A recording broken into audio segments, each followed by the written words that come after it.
السلام عليكم متتبعين ديالي، كنتمنى انكم كلكم تكونوا على خير وبخير. والفيديو ديال اليوم يلقاكم في احسن حال ان شاء الله يا ربي. اليوم غادي نبارطاجي معكم واحد الكيكه اللي جربتها لاول مره وجات بنينه بزاف. ملي عجبتني وقلت علاش ما نبارطاجيهاش معكم. اللي فيها متميز هو انها فيها سكنجبير معسل وفيها الحامض وفيها وريقات ديال النعناع، عطاو واحد البنه مع بعضهم جات رائعه بزاف. وغادا نوريكم حتى الطريقه كيفاش صايبت الكريمه ديال الحامض بطريقه سهله بزاف ومبسطه. نورمالمون هاد السكنجبير والنعناع والحامض اللي خدمت به في الكيكه، هذه الطريقه باش كنخدم واحد الصابلي. قلت لي لا انني نجربها معكم في كيكه ونشوف كيف غادي صدقات زوينه بزاف وعجبتني. داكشي علاش بارطاجيتها معكم. كنتمنى ان الفيديو ديال اليوم يعجبكم.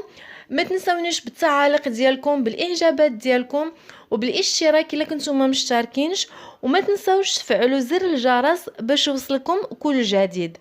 كاول خطوه غادي نبدا بالكريمه ديال الحامض، هي الاولى باش كنخليها تبرد ومن بعد عاد غادي نخدم الكيكه. بالنسبه للكريمه ديال الليمون غادي نحتاجوا القشور ديال الحامضه، نص كاس ديال الحامض، نص كاس ديال السنيده د العنبه، جوج ديال البيضات، و10 غرام ديال المايزينا، يعني معلقه كبيره.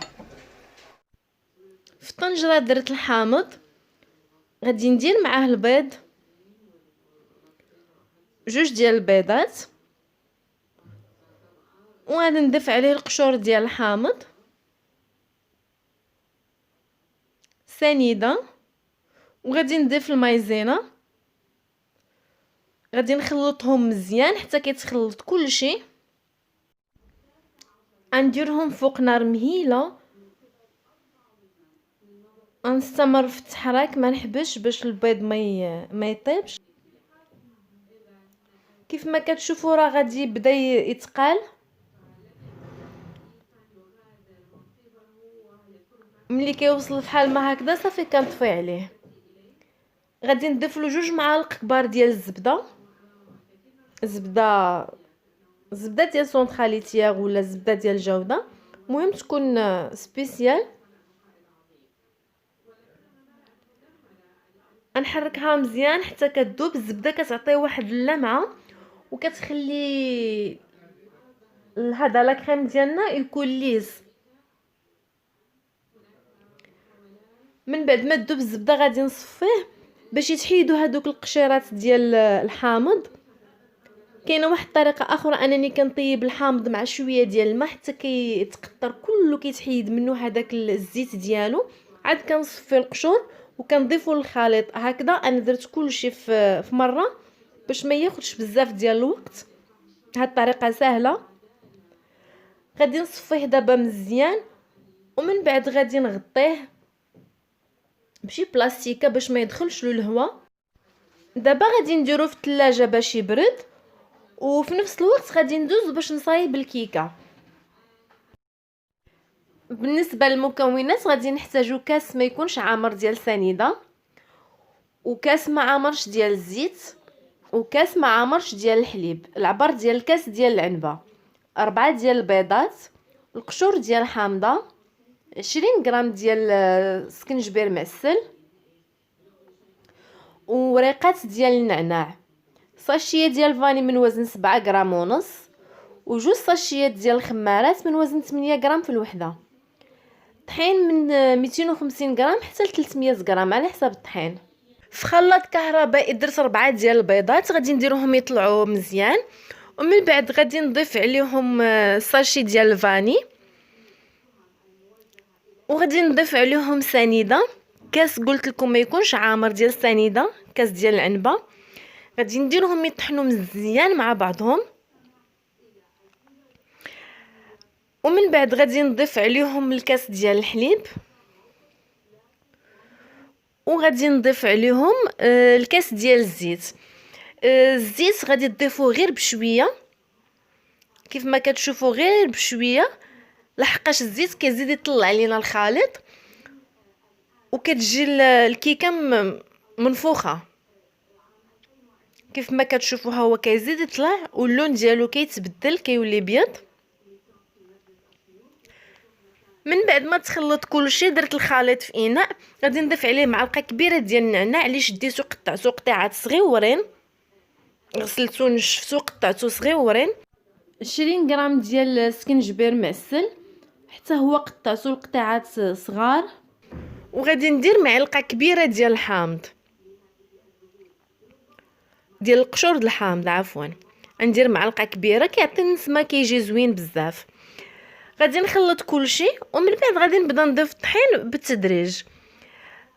قلت لكم انا دابا كفاتني 300 غرام، ولكن ما بين 250 حتى ل 300 على حساب الطحين كيفاش داير وعلى حساب البيض واش كبير ولا صغير.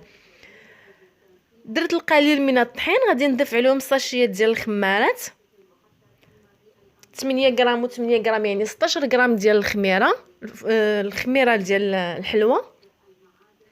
كنغربلهم وكنخلط شويه بشويه وكنضيف الطحين حتى بشويه بشويه حتى كنحصل على الخليط اللي بغيت.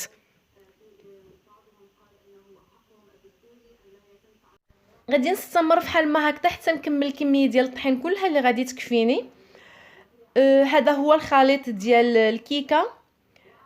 بالنسبه للطاوه خدمت بها الطاوه هذه، دهنت لها الزبده مزيان ودرت لها الطحين باش ما تلصقش. غادي نخوي فيها نص ديال الخليط، غادي نخوي نص ديال الخليط الكثير لحقاش الكريمه ديال السيترون كتهبط لينا باش تلقى فين تهبط ما تهبطش للقاع.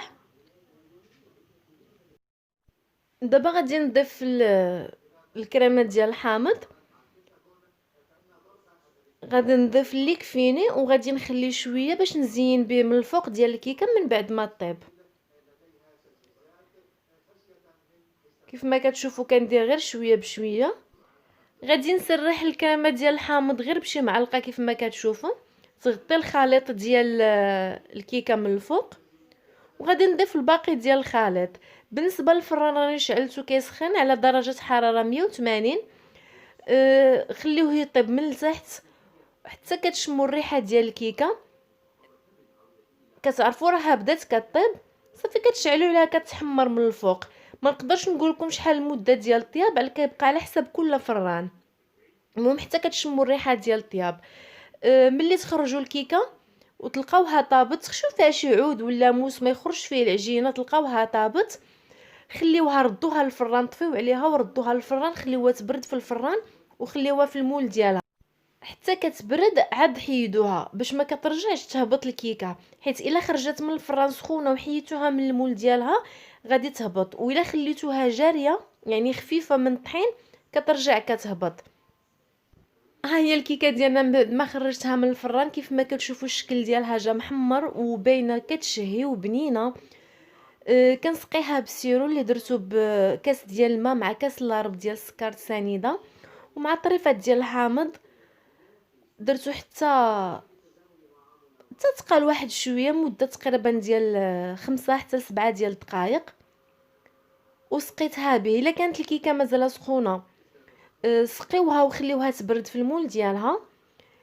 الا كانت بردات خاص السيرو يكون سخون. تقدروا تقبوا الكيكه بشي عود رقيق ولا بالموس باش السيرو يهبط للداخل ديالها وتجي كلها فازقه. انا زينتها بالكريمه ديال الحامض اللي بقات لي من قبيله ودرت لها رقائق ديال اللوز من الفوق حمرتهم. زينتها بشكل عشوائي كيبقى تزين على حسب اي حاجه عندكم في الدار. الا كنتو غادي ديروا الكريمه ديال الحامض راه ضروري غادي يشط لكم منها، ديروها من الفوق ديالها وديروا من الفوق اي حاجه عندكم موجوده في الدار. هذا هو الشكل ديال الكيكه ديالنا ديال اليوم، كنتمنى انها تعجبكم. بالخصوص هاد الاضافات اللي درت ديال الوريقات ديال النعناع وديال السكنجبير معسل والحامض والكريمه ديال الحامض، راه كونوا متاكدين غادي تجي زوينه بزاف. غير جربوها ما غاديش تندموا. ما بقى لي غير نقول لكم شكرا بزاف على التتبع ديالكم للقناه ديالي وعلى دعمكم ليا. كنتمنى ان الفيديوهات ديالي يكونوا عند حسن الظن ديالكم، والى اللقاء في فيديو اخر ان شاء الله.